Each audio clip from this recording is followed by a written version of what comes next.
اعوذ باللہ من الشیطان الرجیم بسم اللہ الرحمن الرحیم۔ اللہ کے نام سے شروع جو بڑا مہربان اور نہایت رحم والا ہے۔ السلام علیکم ورحمۃ اللہ وبرکاتہ۔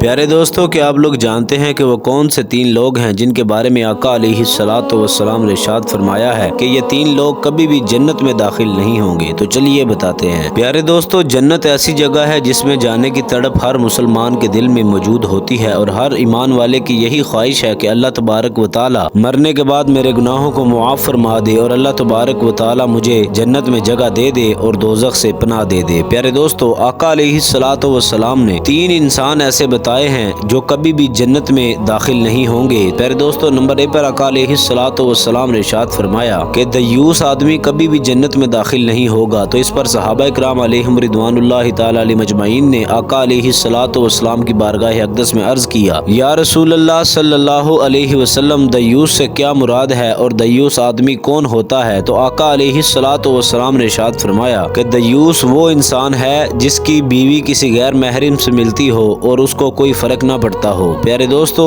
دوسرے نمبر پر آقا علیہ الصلاۃ والسلام نے ارشاد فرمایا کہ رجولہ عورت کبھی بھی جنت میں داخل نہیں ہوگی۔ تو اس پر صحابہ کرام نے عرض کیا، یا رسول اللہ صلی اللہ علیہ وسلم، رجولہ عورت کون سی ہوتی ہے اور اس سے کیا مراد ہے؟ تو آقا علیہ الصلاۃ والسلام نے ارشاد فرمایا کہ رجولہ عورت اس کو کہا جاتا ہے جو عورت مردوں کی مشابہت اختیار کرتی ہے۔ پیارے دوستو، نمبر 3 پر آقا علیہ الصلاۃ والسلام نے ارشاد فرمایا کہ وہ انسان بھی کبھی جنت میں داخل نہیں ہوگا جو شراب پیتا ہوگا اور شراب کا عادی ہوگا۔ پیارے دوستو، اللہ تبارک و تعالیٰ سے دعا ہے اللہ تبارک و تعالیٰ ہم سب کو جہنم سے بچائے، آمین۔ اور اگر آپ کو ویڈیو پسند آئی ہو، ویڈیو کو لائک کر دیں، چینل کو سبسکرائب کر دیں، بیل آئیکن کو کلک کر دیں تاکہ ہماری نئی آنے والی مزید اچھی ویڈیوز باقاعدگی کے ساتھ آپ تک پہنچ سکیں۔ اپنا خیال رکھیے گا، اللہ حافظ۔